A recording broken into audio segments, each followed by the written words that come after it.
podcast créé par une étudiante en médecine pour tous celles et ceux qui veulent bien l'écouter. Salut. Alors là, j'enchaîne sur le deuxième épisode que j'enregistre complètement à la suite, donc qui va parler des écos. Ce sera un épisode qui est majoritairement destiné malheureusement aux étudiants en médecine, donc là, ce sera pas tout public, même si j'essaye de rendre le plus mes épisodes tout public pour expliquer qu'est-ce qui se passe, expliquer les pathologies, expliquer les mots qui peuvent être un peu compliqués quand on n'est pas dans le milieu. Mais là, ça va être vraiment expliquer comment ça se passe, les écos. Enfin, surtout, qu'est-ce que c'est, comment ça se passe et comment s'y préparer. Voilà. Alors, qu'est-ce que c'est les écos ? Les écos, ce sont les examens cliniques objectifs structurés. En gros, le concours de l'internat qui se passe actuellement, c'est, avec la réforme, c'est en gros 3 grosses bases, 3 gros blocs. T'as le bloc EDN, donc qui sont les épreuves dématérialisées nationales, qui sont passées en septembre, octobre, je sais pas exactement les dates de la 6e année. Les écos qui vont être en mai-juin, je sais pas exactement non plus, mais c'est à peu près à cet endroit-là. Et les points de parcours, qui sont en fait les points, quel job étudiant tu as fait, est-ce que tu as fait des assos, est-ce que tu es parti en Erasmus, est-ce que tu as déjà eu un master avant, est-ce que tu as déjà eu un doctorat. Tous ces points de parcours, donc ça va faire partie de la note. Aujourd'hui, je vais pas parler des points de parcours, ni des épreuves dématérialisées nationales, donc de l'EDN, qui est en fait les évaluations en fait de connaissances, mais de connaissances à l'écrit, avec les QCM, avec les crocs, donc il y a beaucoup de termes techniques, je suis désolée, avec les KFP, avec toutes les nouvelles modalités, ça je vais pas en parler aujourd'hui. Moi je vais juste m'attarder sur la partie écos. Et il faut ensuite comprendre qu'il y a les écos qu'on appelle facultaires et les écos dits nationaux. Les écos facultaires, ils sont passés tous les ans et ils permettent en fait de valider ce qu'on appelle le certificat de compétences cliniques. Ce certificat, il permet en gros de valider notre 2e cycle. Et là, je vous perds. Mais le 2e cycle, c'est la 4e, 5e et 6e année. Premier cycle, c'est PACES, 2e, 3e année. Enfin, plus PACES, mais là, bref, vous m'avez compris. Et le 3e cycle, c'est l'internat. Donc moi, je suis en 2e cycle, en fin de 4e année. Et là, j'ai passé mes écos facultaires. Les écos nationaux, c'est ceux dont je vous ai parlé il y a quelques minutes, qui sont les écos qu'on passe en fin de 6e année et qui sont les écos classants. Ils ne servent pas à valider ce certificat de compétences cliniques, qui est lui juste validé avec les 3 écos facultaires de 4e, 5e et 6e année. Voilà. On a posé les bases. J'ai perdu la moitié des gens. C'est pas grave. Du coup, je ne vais pas parler des écos nationaux parce que tout simplement, je les ai pas passés, mais je vais parler des écos facultaires. Il y a une différence entre les écos facultaires et les écos nationaux. Les écos nationaux, donc là, je regarde le PDF de l'ANEMF, qui est l'Association nationale des étudiants en médecine de France, qui a donné les modalités en fait des écos nationaux. Les écos nationaux, c'est 2 parcours de 5 stations. Une station, c'est quoi ? Ça va être, on te donne une radio et il faut interpréter la radio et la décrire, ou alors tu as un patient, un faux patient, enfin un acteur en gros qui joue le patient, faut lui poser des questions pour établir un diagnostic, ou alors t'as un geste à réaliser, une ponction lombaire, je sais pas, une pose de voie veineuse, un gaz du sang, pose de sonde urinaire, un toucher rectal, un toucher vaginal, un examen obstétrique, un examen gynéco, etc., etc. Donc t'as pas mal de gestes à savoir, et ça fait partie, tous ces cas en fait, ça peut être pris dans une station. J'espère que je m'exprime bien, mais c'est pas facile à expliquer. Donc ça, c'est pour les écos nationaux. La différence avec les écos facultaires, c'est que ça dépend de la fac. Et du coup, ce n'est pas du tout pareil en fonction des facs. Dans ma fac, c'était, là pour les passer, c'était 7 stations en une journée. Donc chaque étudiant va passer 7 cas, entre guillemets, dans la même journée, et ces 7 cas duraient 7 minutes. Ça, c'était pour la petite différence entre écos facultaires et nationaux. Vu que je suis en 4e année, les écos facultaires pouvaient tomber que sur les matières que j'ai apprises pendant cette 4e année, c'est-à-dire cardio, pneumo, uro, gastro, neuro, neurochir, ophtalmo, ORL, psy, MPR. Et les matières que j'appelle annexes, entre guillemets, c'est thérapeutique, soins pal, santé publique, médecine du travail. Pourquoi je dis annexe ? Parce que dans ma tête, on n'allait quasiment pas être interrogé sur ça, ou alors, ça allait pas constituer la station dans son ensemble. J'espère que vous avez compris sur ce point-là. Le 16 mai, donc j'ai fini mes partiels écrits, donc c'était avec les QCM, les KFP et tout ce truc-là. Donc ça, j'ai eu la LCA le lundi et le mardi, j'avais l'après-midi tout le reste des matières à passer du deuxième semestre. Pas le premier, parce que le premier, je l'avais déjà validé et là, il me restait que les matières du second semestre. Et ensuite, j'ai commencé à réviser la gastro sur le LISA. Donc le LISA, c'est le livret en fait, parce que ce n'est plus le collège de gastro qui fait foi aujourd'hui, c'est le LISA, donc c'est une version très raccourcie du manuel de gastro. Et j'ai commencé donc initialement lire la version donc modifiée, qui nous a été envoyée en décembre à ma fac, je ne sais pas si c'est pareil pour tout le monde. Et en fait, je faisais un chapitre, je le lisais, et ensuite je faisais 15 QCM après ce chapitre. Et si sur ces 15 QCM, j'avais plus de 10, je considérais que c'est bon, je le connaissais. Donc ça m'a pris un peu de temps de me remettre dans le bain, parce qu'il faut se dire quand même que j'étais un mois avant, à réviser beaucoup pour les partiels. Je m'étais fait un peu rouler dessus, donc c'était pas facile de reprendre confiance et de me remettre dans le travail, sachant que là j'avais juste envie d'arrêter. J'en avais juste marre, mais j'avais pas envie, je suis encore un cas particulier parce que moi, mon premier semestre, il remontait à 1 an et demi, puisque j'avais pas refait le premier semestre de ma 2e, 4e année. Alors déjà que c'est pas facile à suivre, alors là... mais du coup, la gastro, l'uro, la cardio et tout ça, c'était des matières que j'avais au premier semestre d'il y a 1 an et demi, donc je les avais pas ouvertes depuis 1 an et demi, sauf pour la pneumo et la gastro où j'avais eu un rattrapage et du coup ça faisait moins longtemps. Mais bon, j'avais révisé ça. Donc j'ai commencé à réviser ça, et puis après j'ai fait, le dimanche et le lundi, j'ai fait la pneumo. Donc là j'ai pas lu le bouquin, j'ai fait sur les fiches codex. Voilà, parce que je préfère les fiches codex vu qu'elles sont plus sobres, je trouve ça plus facile à suivre, et souvent ça comporte quand même tout ce dont j'ai besoin. Le mardi, j'ai fait de la cardio, sachant que je devais passer le mercredi à 17h30. Donc pour les écosses. Donc j'étais assez short. Et l'uro, j'ai fait un petit peu dans le train en revenant chez moi le mardi soir. Et le mercredi matin, j'ai fini l'uro et la cardio, donc en faisant les fiches. Donc ça m'a permis d'aller assez vite à l'essentiel quand même. Et j'ai fait 9h30, 12h30 le mercredi, matin. Et ensuite l'après-midi, j'ai mangé assez vite. Là j'ai regardé toutes les vidéos des écosses, donc qui étaient données par ma fac, et j'en ai regardé en plus. Du coup, petite note, si vous allez sur la chaîne YouTube de Salut c'est l'externe, j'ai créé une playlist publique avec les vidéos des écosses qu'on peut nous demander et qui sont plutôt pas mal faites et qui montrent comment on réalise différents gestes. Donc parfois la vidéo elle est assez longue, il faut juste trouver le moment où le geste est réalisé, mais globalement ça explique pas mal comment on fait les gestes et ça peut rassurer.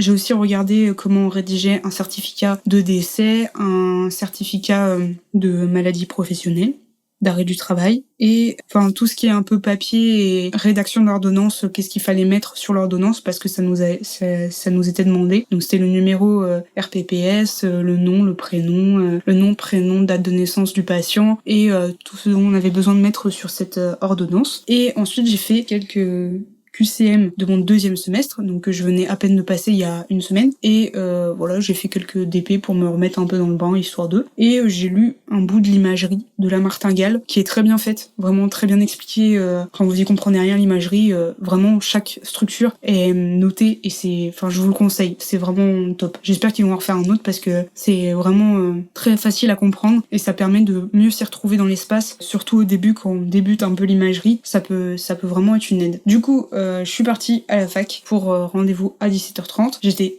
ultra stressée parce que je savais pas du tout à quelle sauce on allait être mangé en fait. Je savais pas, 1 semaine avant les écosses, je savais pas quoi réviser, je savais pas quoi faire, je savais pas qu'est-ce qu'on allait me demander, quel allait être le niveau demandé, parce que s'ils me demandaient la 3e ligne de traitement de la tumeur, du méningiome ou je sais pas quoi, j'en savais rien. Et au final, ça a pas été le cas, donc vous allez le savoir dans quelques minutes, mais ça a été beaucoup plus cool que ça.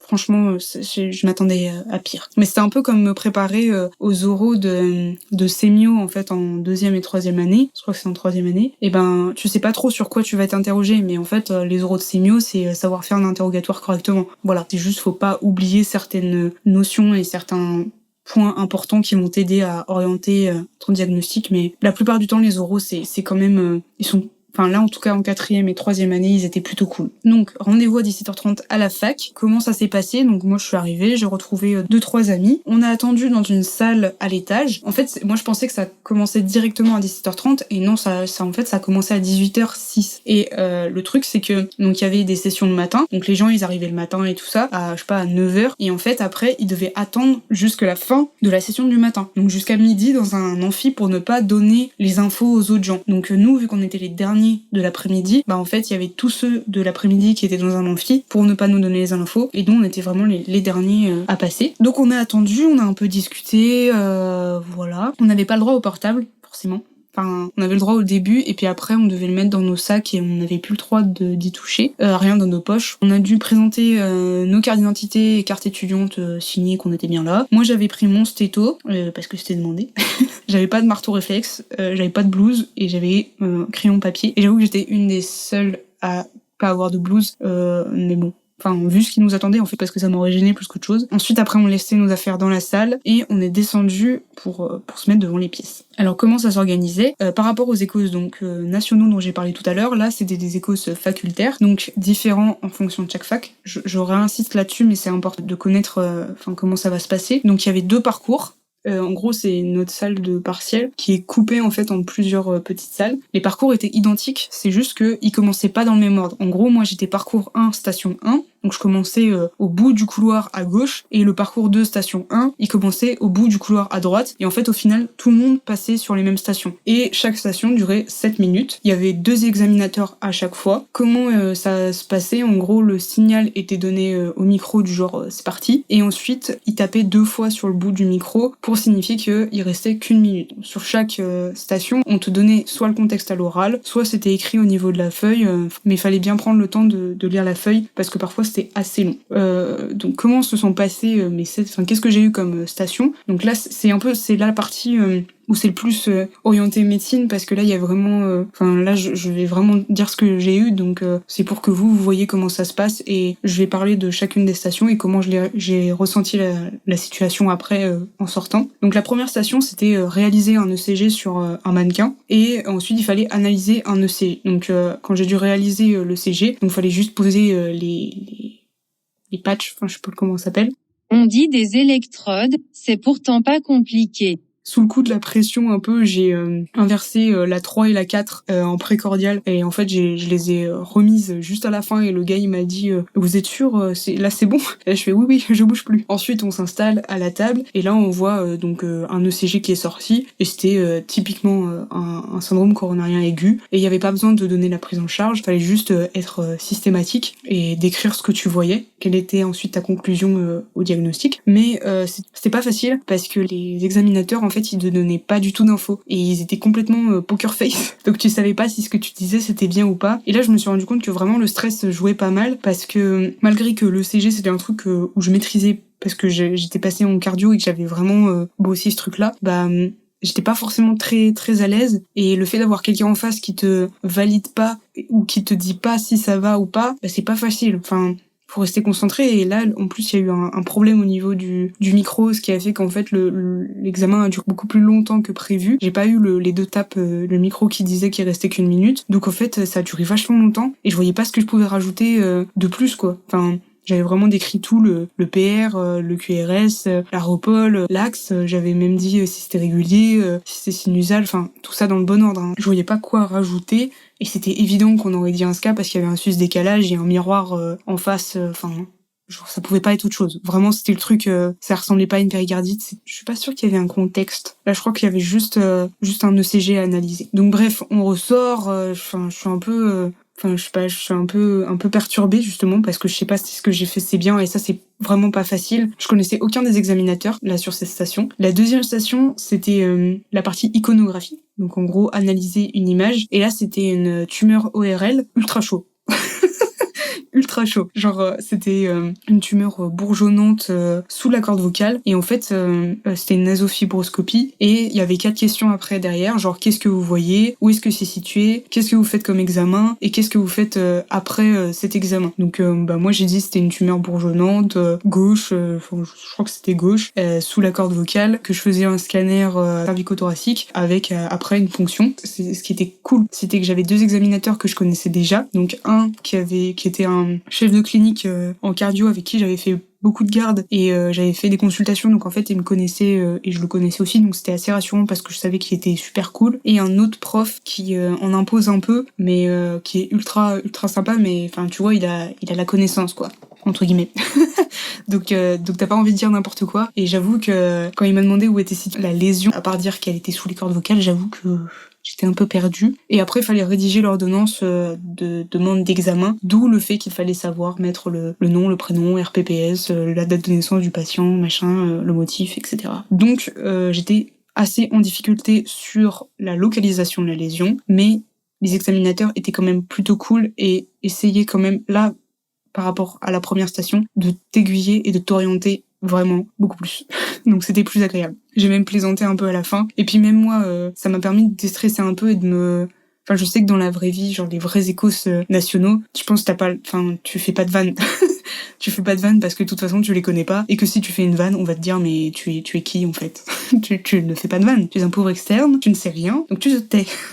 Mais là, vu que je connaissais les personnes en face, je me suis permise de dire mais d'habitude j'y arrive un peu mieux, hein. Mais enfin sur un ton un peu drôle, tu vois. Mais moi ça m'a permis de me déstresser et du coup après j'ai moins pris à cœur les autres stations, et je pense que j'avais besoin de dédramatiser un peu le truc. Donc t'as pas le temps en fait entre les 2 stations, t'enchaînes directement sur les autres trucs, et enfin ça va assez vite, hein, au final 7 minutes c'est assez court. Mais là quand tu sais pas trop répondre à la question, j'avoue que c'était un peu long de savoir où est-ce que se situait la lésion. Je n'en sais rien. Arrêtez de me poser des questions. La 3e situation, c'était une présentation donc de patient, d'un cas. Donc c'était écrit sur la feuille. C'est un patient de 55 ans qui vient pour douleur dans la poitrine. Enfin le cas typique, encore une fois, de syndrome coronarien. Preuve que j'ai bien fait en fait de réviser les matières du premier semestre, parce qu'on a eu beaucoup de matières de premier semestre qui sont sorties sur ces écosses et assez peu du 2e semestre. Vraiment, il y a quasiment eu pas de neuro, pas de trucs comme ça. Donc j'ai bien fait de revoir tout ça, réviser un peu tout. Genre, c'est pas parce que vous venez de faire votre 2e semestre que ça va tomber que sur des matières du 2e semestre. Faut revoir un peu tout, et je pense que c'est les gros chapitres, genre insuffisance cardiaque, SCA, tous les trucs de base, quoi. Donc c'était un patient typique SCA qui vient, et il fallait décrire la prise en charge, sachant qu'on était dans un hôpital où il n'y avait pas de choro. Donc, truc un peu bizarre, parce que, en fait, vous savez, c'est en fonction du temps, c'est à partir de temps, tu mets en place la fibrinolyse et tout ça. Et donc, il fallait expliquer comment tu prenais en charge, qu'est-ce que tu mettais en place. Moi, j'ai parlé que c'était un transport médicalisé, qu'il fallait absolument aller en choro, que du coup, si c'était moins de temps, on n'avait pas besoin. Si c'était plus, il fallait mettre une fibrinolyse, etc., etc. La prise en charge, qu'est-ce que je mettais comme médicament. C'était pas facile.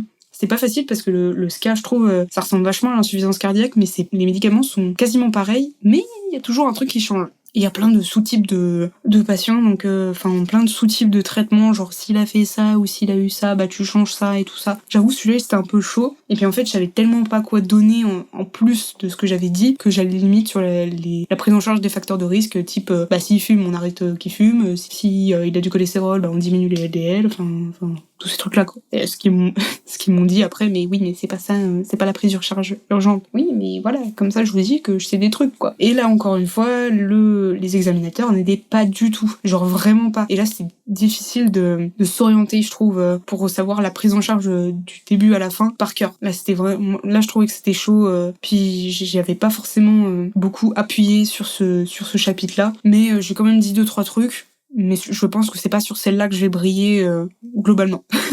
Donc je sors un peu décontenancée, si on peut dire ça, et ensuite j'enchaîne donc sur une autre station. Et là c'était une patiente actrice qui vient, et là tu es le médecin, elle te pose des questions, etc. Et là encore c'était une situation qui était difficile à gérer, dans le sens où si une vraie patiente se présente comme ça, c'est chaud, parce qu'elle était ultra angoissée, et du coup elle attendait vachement de réassurance, et moi en fait comme une débile, je la réassurais, alors qu'en fait, il y avait peut-être un contexte. Je vais expliquer la situation. En gros, c'était une patiente de 49 ans qui venait pour urgenturie. J'ai posé les questions de base et tout, mais j'ai vu qu'elle fumait, et je suis un peu passée. En fait, ce qui est chiant, c'est que 7 minutes, si tu lis trop vite, il y a des trucs, genre, ça passe à la trappe. Et avec le recul, moi, je me disais, elle a eu des enfants, du coup, argenturie parce que elle a plus de minutes dans le périnée, il faudrait faire de la rééducation pour que ça fonctionne un peu mieux. Mais en fait, ça aurait pu être un cancer, tu vois, de la vessie, parce qu'elle a fumé, parce qu'elle a 49 ans,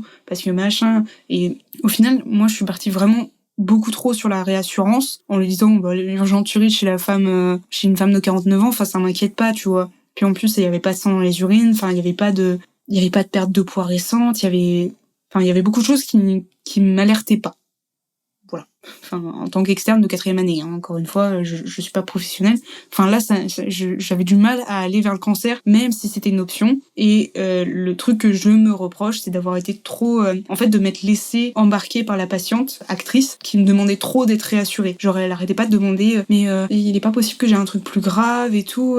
Et là, j'étais trop enveloppant, alors qu'il aurait fallu que je sois plus en retrait et plus, je sais pas comment dire, mais plus neutre. Voilà. Moi, là, j'ai trop forcé sur le fait que ça pouvait être pas grand chose, alors que, en soi, j'en sais rien. Et je pense que j'aurais dû être plus neutre. Mais ça, c'est un truc pour moi plus tard, c'est ne pas foncer vers, ne pas réassurer le patient si je suis pas sûre à 2000% que j'ai pas fait tous les examens pour lui dire qu'il y avait rien. Donc là, c'était les examens, j'ai fait une débimétrie et une écho de vessie rénale aussi, pour faire un bilan. Il y avait pas de fièvre. Donc je me suis dit, je fais pas de BU. Est-ce que j'aurais dû en faire une? Je sais pas. Parce que est-ce qu'on fait des BU à tout va? Pour moi, la débimétrie et l'écho... Mais n'hésitez pas à mettre en commentaire genre ce que vous avez pensé de ces cas, qu'est-ce que vous auriez fait. Après, vous avez pas tous les indices et tous les... Je connais pas la situation par cœur et je peux pas tout vous retransmettre. Donc il vous manque quelques infos. Mais n'hésitez pas à me dire ce que vous auriez fait de manière bienveillante. Ce serait cool. Je passe à la station suivante. Et là c'était ma station, les gars. C'était ma station. Genre, je remercie l'association avec laquelle j'ai fait du secourisme parce que ça m'a clairement aidé. J'entre dans la salle et là, je vois un mannequin par terre. Je fais, ok, ça, c'est mon truc. Genre, si c'est un arrêt cardio-respi, c'est mon truc. Et là, le gars commence à m'expliquer ce qui se passe. Oh, vous êtes à la gare. Et puis là, d'un coup, il y a un monsieur qui crie, oh, ça va pas, je me sens pas bien. Il s'évanouit. Et bam, vous dites, je suis étudiant en médecine, faut y aller. Trop bien. J'étais trop contente. Donc là, je vais directement sur le mannequin. Je demande, monsieur, ça va et tout, vous m'entendez? Je demande de me serrer les mains. Et ensuite, je check la respiration. Et là, le gars, l'examinateur me dit, il respire pas, il est tel quel, comme vous l'avez aujourd'hui. Donc je commence direct le massage et tout. Je me trouve ultra efficace. J'étais choquée. J'étais choquée que ça aille aussi vite. Et donc je commence le massage et tout. Puis après, je dis, faudrait appeler le SAMU et chercher un défibrillateur. Et puis là, le deuxième examinateur, il vient m'aider. Il se fait passer pour quelqu'un qui sait pas. Et donc je lui dis, est-ce que vous avez déjà passé les premiers secours et tout? Il fait non. Mais donc du coup, je lui explique tout en massant, tu vois, en continuant de masser. Je fais le choix de pas faire, moi c'est ce qu'on m'avait appris, de pas faire les exsufflations. Je fais pas de bouche à bouche en fait. Je fais que le massage. Moi on m'avait dit que c'était que le massage. Si t'es tout seul, tu fais que le massage. Tu vas pas t'embêter à arrêter le massage, c'est ça qui est le plus important. Donc je continuais tout en lui expliquant que en plus il fallait que je trouve quelqu'un. En même temps, j'expliquais qu'il fallait que quelqu'un m'aide parce que je vais pas rester 15 000 ans à faire le massage cardiaque, ce sera plus efficace. Donc j'explique au deuxième examinateur comment faire et je lui dis tu t'arrêtes pas. J'appelle le SAMU, j'explique au SAMU, là on a un monsieur d'environ 30 ans, il a perdu connaissance, on a commencé le massage, on a un DSA sur place, on a besoin de renfort, ou de secours tout de suite. Et ensuite je raccroche, je continue, je mets les patchs, moi je fais les massages, l'autre mec met les patchs, je lui explique comment les mettre, on attend et on attend le diagnostic du DSA, etc. Et fin de l'acte. Donc j'ai un peu donné ma vie, j'avoue, dans l'arrêt cardio-respi parce que vraiment j'étais j'étais à fond. J'étais vraiment à fond. J'avais trop chaud à la fin. Et j'étais contente de ne pas avoir de blues parce que au final ça m'aurait un peu empêché de bouger. Et là j'ai eu un vrai retour sur j'avais pas eu de retour sur les stations d'avant et là j'avais un vrai retour sur qu'est-ce qui s'était passé et qu'est-ce que j'aurais pu améliorer. Donc ça je vous le dis comme ça vous le saurez après plus tard. Là moi tout ce que j'avais fait c'était bien. C'est juste pour demander s'il était là, et j'ai écouté la respiration et moi je pense que je me suis trompée sur ça, mais quand j'ai écouté la respiration j'avais la tête qui était dirigée vers la tête de la personne et non pas vers sa poitrine. Du coup je sentais juste s'il y avait un souffle mais je pouvais pas voir si la poitrine se soulevait. Mais ça il me l'a pas dit, mais c'est moi je pense que j'ai fait une erreur sur ça. Et aussi quand j'ai fait la stimulation avec les mains et avec la voix et tout ça, j'ai pas fait à la douleur. J'aurais pu faire à la douleur. Il m'a dit que je devais rajouter ça et aussi j'ai oublié de regarder l'heure à laquelle j'avais commencé commencer le massage, parce qu'en fait c'est ce qu'ils vont demander direct le SAMU en arrivant. Donc c'était faire la douleur, la réponse à la douleur s'il répond pas à la parole ou serrer les mains, parce que il a raison, il m'a dit s'il est tétraplégique, bon bah il va pas te serrer les mains, ou s'il est aphasique, ou s'il est je sais pas, ou il a une diminution de la sensibilité, enfin bref, mais c'est un neurologue, donc il était un peu pointilleux sur son truc, c'est normal, mais bref, faites la douleur, regardez l'heure, et voilà. Donc j'étais ultra chaud et trop contente vraiment de moi et de ce que j'avais fait, parce que j'avais réagi ultra vite et j'ai vu la note et je crois que j'ai eu 18. Donc c'est le seul où j'ai vu ma note. Ouais, c'était le seul où il a laissé un peu entrevoir ce qu'il avait mis, et là j'ai vu que j'avais une bonne note et j'étais vraiment fière de moi sur ce coup-là, parce que je sais des trucs quoi. Donc c'était un peu chaud sur les stations d'avant où j'avais quelques connaissances, mais il y avait toujours un truc qui me gênait, et là en fait c'était sous-cortical pour dire, et ça m'a un peu confirmé dans le fait que j'aime bien les urgences, et c'est vraiment un truc où je me sens à l'aise. J'aime bien quand ça va vite, j'aime bien quand c'est coordonné et tout. Enfin, là, j'étais assez contente. Et ensuite, j'ai une autre station. Et là, je remercie le stage de pédopsie, parce que sans lui, je pense que ça aurait été beaucoup plus difficile à réaliser que ce que j'ai fait. Donc c'était une dame qui venait, encore une fois, c'était une patiente, une actrice, en fait. Et elle faisait la déprimée. Elle le faisait super bien. Franchement, elle le faisait super bien. Pas trop dépressif pour qu'on n'y croit pas, mais pas trop peu. Genre juste comme il faut, enfin comme ça pourrait être dans la vraie vie. Donc j'arrive, et puis là j'en ai fait tellement, j'ai vu tellement d'entretiens psy que genre je sais quoi, je sais comment ça se passe. Donc je posais des questions et tout, je sais qu'il fallait absolument rechercher les risques suicidaires, mais enfin c'est pas le premier truc que tu demandes, tu vois. On avait fait des écosses en pédopsie où c'était donc ma chef qui était examinateur, et une des collègues avec qui j'avais travaillé qui était aux urgences pédopsychiatriques, et c'était elle qui faisait le patient. Et en fait moi je m'étais fait avoir parce que j'avais pas assez insisté sur le déclenchement des symptômes. La fausse patiente que j'avais quand j'ai passé les écosses de pédopsie avait un syndrome post-traumatique, et j'ai pas assez insisté sur qu'est-ce qui avait déclenché tout ça. Et là j'ai vraiment cherché à fond, genre oui madame vous allez pas très bien, ça fait combien de temps, ça a démarré comment, qu'est-ce qui s'est passé à ce moment-là, et avant c'était comment, etc. Donc je lui ai posé pas mal de questions. Ensuite je lui ai posé si elle était bien entourée, si elle avait des activités. Bah elle en faisait plus trop, en plus là elle avait plus trop envie de faire de choses, elle était plus trop motivée. Bon bah voilà, épisode dépressif caractérisé, emballé c'est pesé. Ça fait ultra condescendant dit comme ça, mais enfin quand tu sais, tu sais.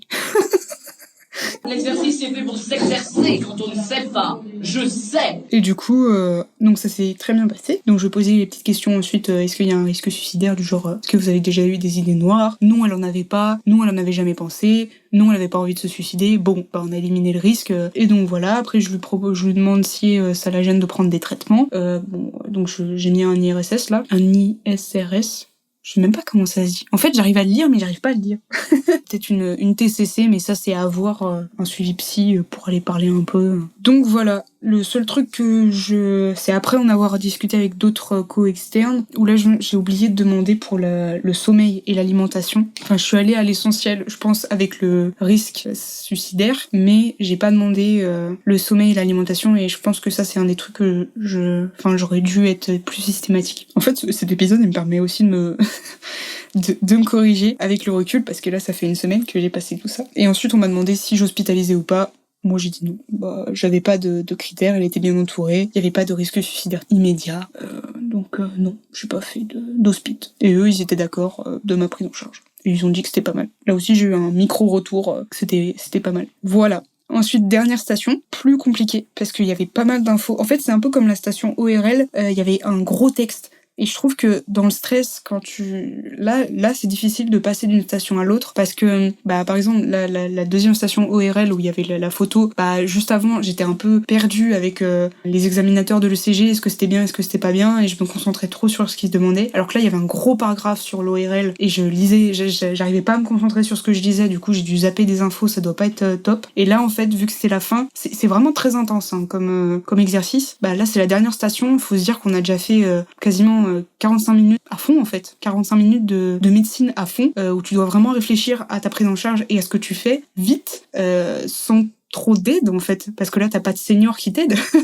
Tu peux pas aller chercher sur internet, t'es vraiment tout seul en fait, mais c'est ultra intéressant. Et le dernier donc c'était on avait un patient de je sais plus quel âge, je crois 60 piges, qui venait parce qu'il avait un méléna depuis moins de 24 heures, un truc comme ça.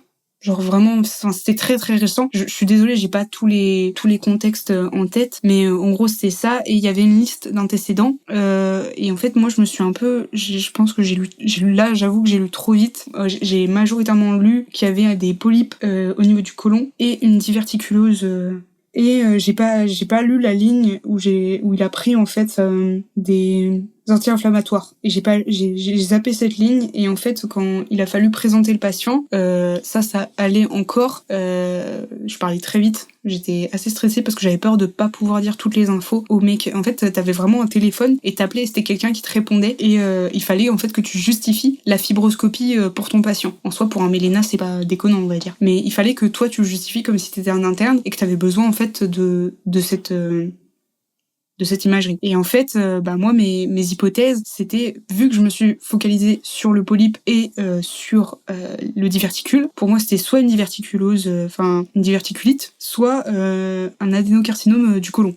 Compte tenu de l'âge, ça pouvait passer, mais en fait, en termes de fréquence, si j'avais mieux lu, il me semble que ce qui aurait été plus logique de dire, c'était un ulcère gastro-duodénal parce qu'il avait pris des anti-inflammatoires. Voilà, ça pouvait être plus ça. Et je crois qu'il y avait, je pense qu'il devait y avoir le truc de varices aussi œsophagienne, mais il buvait pas trop d'alcool et genre ça collait pas. Enfin en fait c'était pas clair. Le diagnostic était pas clair. Enfin à part pour l'ulcère gastrique que j'ai loupé quoi. Mais il y avait pas de contexte d'alcool. Enfin tu vois c'était pas il avait pas de cirrhose de ce dont je me souviens. Donc s'il avait une cirrhose et que j'ai mal lu, là oui, dans ces cas-là, tu mets les varices et l'ulcère parce que c'est les deux cas les plus fréquents, enfin les deux causes qui sont les plus logiques et les plus probables. Mais là, après, il m'a validé la fibro au téléphone. Est-ce que c'était ça? Est-ce que les points étaient sur le diagnostic qu'il fallait trouver ou sur le fait qu'il valide la fibro? Je sais pas, j'espère juste que ça va passer. Bref, donc un peu déconcerté, surtout que là, sur cette station, j'avais encore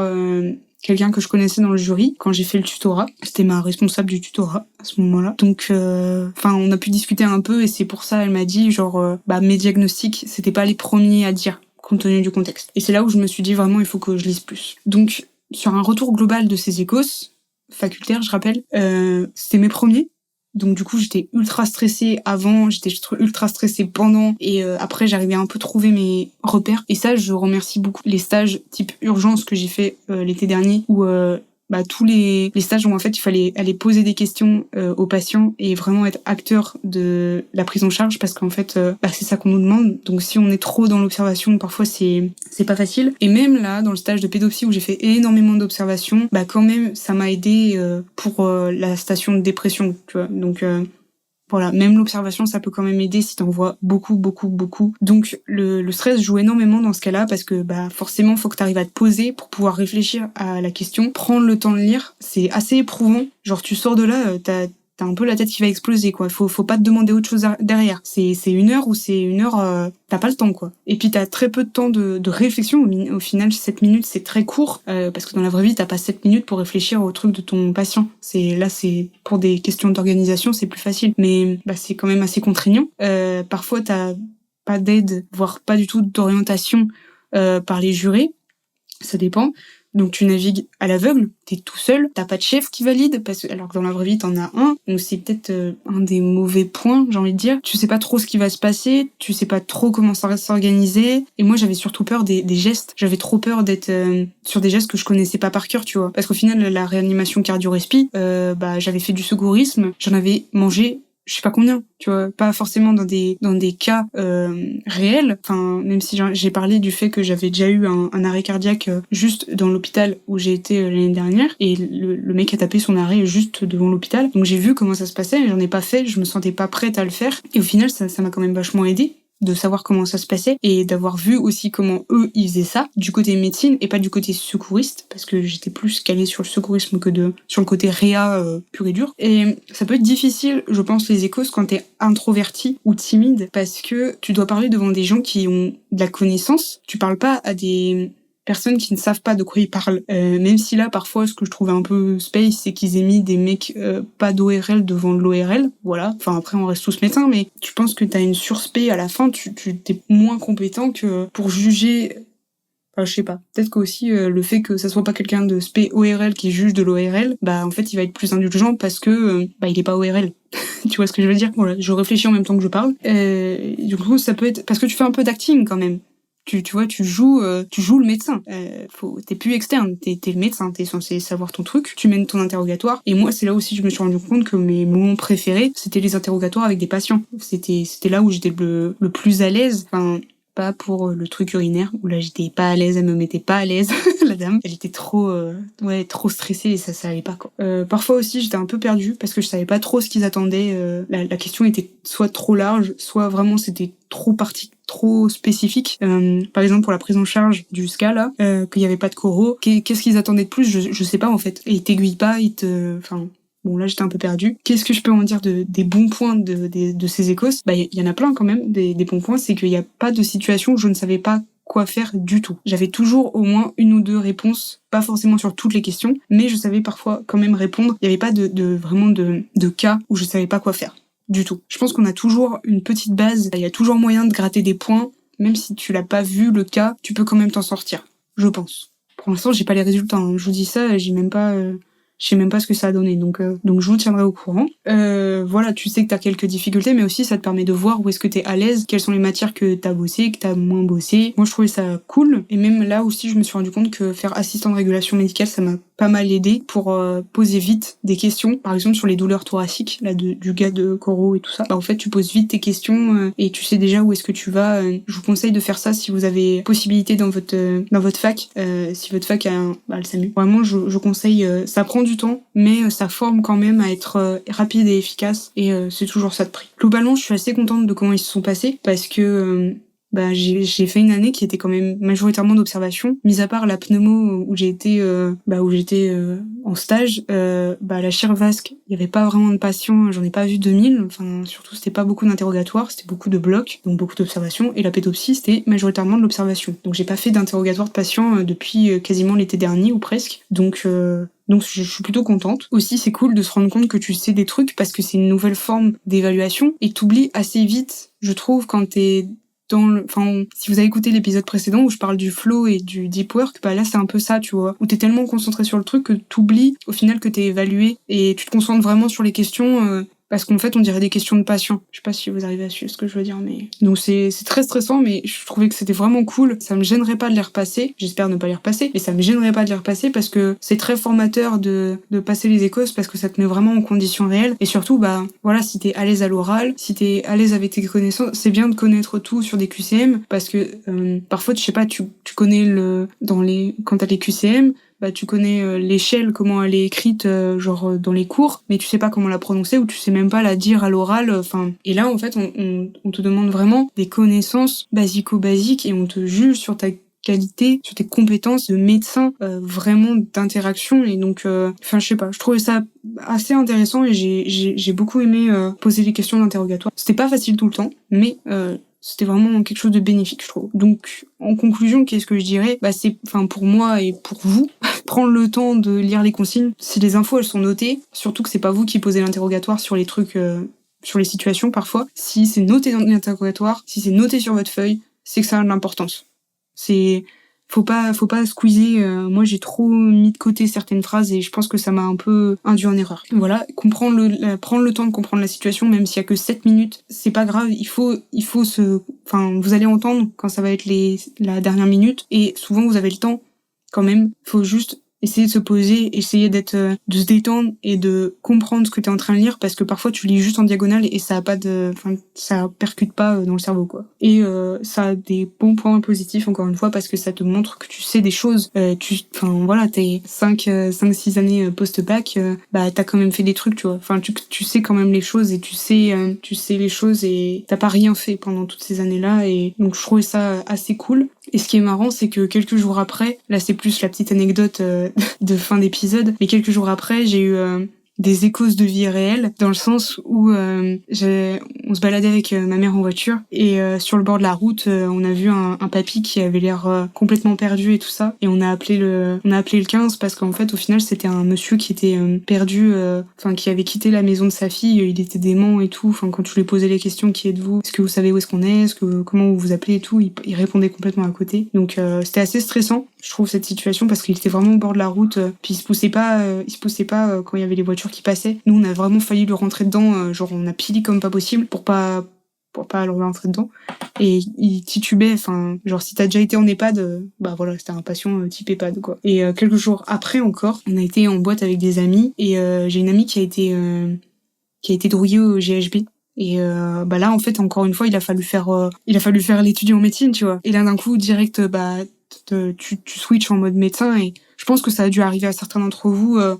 Parfois, il se passe des trucs et tu switches en mode étudiant en médecine. Et là, tu fais ton examen et tout, genre j'avais fait un examen neuro et tout, elle va bien, on l'a emmenée à l'hôpital, ils ont fait un check-up et ils ont même, pour dire, ils ont même pas fait de contrôle, de test anti-drogue, ils ont juste fait un contrôle neuro, elle était prête à rentrer à la maison mais elle avait une grosse diplopie binoculaire, mais un truc sévère de fou, et un strabisme, mais j'ai jamais vu ça. Même dans le collège de neuro, genre ses yeux, ça partait dans tous les sens, puis il y avait pas de réaction pupillaire, et c'est là aussi où je me suis dit, bon, j'avais surtout peur qu'elle fasse, comme ce que j'avais lu, des témoignages de personnes qui avaient été droguées au GHB, et qu'après elle fasse un coma où elle tienne plus debout, et que elle arrive pas à s'en sortir toute seule. Donc là, par chance, on était beaucoup avec elle, et on a pu l'emmener à l'hôpital, on a pu faire, je pense, ce qui était bien. Peut-être qu'on a sans doute surréagi, j'en sais rien. En tout cas, je pense qu'elle était plus en sécurité à l'hôpital que à l'extérieur de la boîte. Et voilà, juste petit disclaimer, quand vous allez en boîte ou quand vous sortez à plusieurs avec des potes de confiance parce qu'on sait jamais ce qui se passe. Et c'est pas que les autres gens qui sont drogués, ça peut être vous, ça peut être des potes, ça peut être... voilà. Donc veillez les uns sur les autres, c'est quand même important. Et n'hésitez pas à appeler le 15 s'il y a un truc de bizarre chez un de vos potes ou même chez vous si vous vous sentez bizarre. Voilà, c'est le petit moment de prévention, mais c'est assez fréquent et bon. Je sais que mon audience, entre guillemets, est à peu près du même âge que moi. Donc, normalement, vous sortez à peu près. Du coup, faites attention à vos verres. Il y a même des trucs qui existent, des espèces de capotes de verre qui se mettent par-dessus pour éviter qu'on mette des trucs dedans parce que forcément, le GHB, c'est incolore, inodore et ça a pas de goût. Et donc, on voit pas. Et je pense qu'elle en a eu qu'un tout petit peu. Parce que vraiment, c'est parti au bout de 3-4 heures, ou même elle a pas eu ça, tu vois. Je sais pas ce qu'elle a eu, puisqu'ils ont pas fait de test. Mais ça a été très mal géré par la boîte derrière, qui l'ont emmené quand même dans une safe place. C'était le trottoir dehors. Moi, quand on m'a dit on va l'amener en safe place, je m'attendais à ce que ça soit dans une pièce un peu à l'écart. Pas du tout, c'était sur le trottoir devant la boîte, tu vois. Genre, on dégage des problèmes à l'extérieur. Ils ont géré ça comme des... C'est honteux. Voilà, j'espère que cet épisode Écosse vous a plu. Moi, j'aurais bien aimé qu'il y ait un épisode comme ça qui sorte avant. Ça m'aurait pas mal déstressé. Franchement, si vous avez bossé régulièrement et tout, ça passe tranquille. Hein. Je vous dis ça, j'en sais rien. Je vous tiendrai au courant si ça passe tranquille. Mais en tout cas, c'était une bonne expérience et je suis contente d'avoir vécu ça, même si ça m'a pas mal stressé. De toute façon, je ne suis pas de nature détendue de base. Mais bref. Et n'hésitez pas à suivre le podcast sur Instagram, sur toutes les plateformes. Je le redis encore, j'ai fait une playlist Écosse sur la chaîne YouTube de Salut c'est l'externe. Comme ça, vous pouvez regarder les vidéos avant vos Écosses. Et prenez soin de vos proches, prenez soin de vous. Profitez bien des vacances pour ceux qui en prennent. Et sinon, bon courage aux autres pour la dernière ligne droite, surtout pour les N5, pour leur ECN en automne. Et je vous dis à très bientôt. Prenez soin de vous.